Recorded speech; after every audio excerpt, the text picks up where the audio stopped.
C'est le journal du rock avec les Rolling Stones, Europe et Axl Rose. Audio Jungle. Audio Jungle. On commence par What? Une rumeur de plus en plus persistante, vous l'entendez, cette rumeur, elle est persistante! Les Rolling Stones sont de retour. Les Stones seraient actuellement en studio en train de préparer leur 25e album studio. Ça fait 2 fois studio!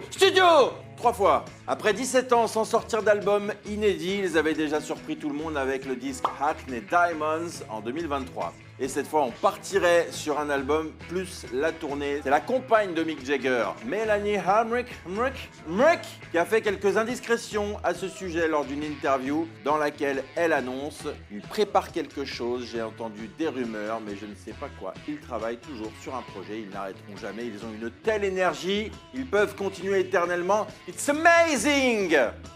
Ça, je l'ai rajouté, mais je suis sûr qu'elle l'a dit à un moment donné, c'est sûr, it's amazing. No. Tout semble donc converger vers un retour prochain des Rolling Stones, avec de la nouveauté. Donc, selon plusieurs sources, ils seraient en ce moment même en studio pour enregistrer les nouveaux morceaux et pour les présenter ensuite en live lors de leur tournée européenne qui devrait avoir lieu en 2026. Si personne décède, faut quand même faire gaffe avec ces trucs-là. Un autre groupe de revenants, Europe. Tin-tin-tin-tin. Ta-ta-ta-ta, ta-ta-ta, ta-ta-ta-ta, ta-ta-ta-ta, ta. J'adore. En même temps, est-ce que quelqu'un connaît un autre morceau de Europe? Même eux, ils en connaissent pas d'autres. Donc, après une pause de 8 ans, ils reviennent. Là, on n'est pas sur une rumeur puisque la nouvelle a été confirmée par Jan Ogland, le batteur du groupe, interviewé par un journaliste brésilien. Le 12e album qui reviendrait aux origines du groupe est prévu pour 2026. On termine avec l'ancien manager de Guns N' Roses qui balance sur Axl Rose, Alan Niven, invité du podcast Appetite for Distortion.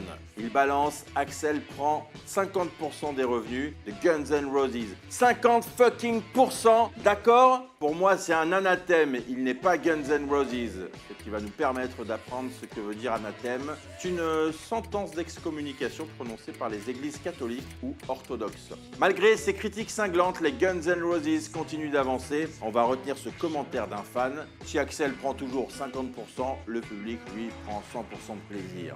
Ça se voit que c'est pas lui qui partage. Allez, c'était le journal du rock. À la semaine prochaine. Virgin Radio.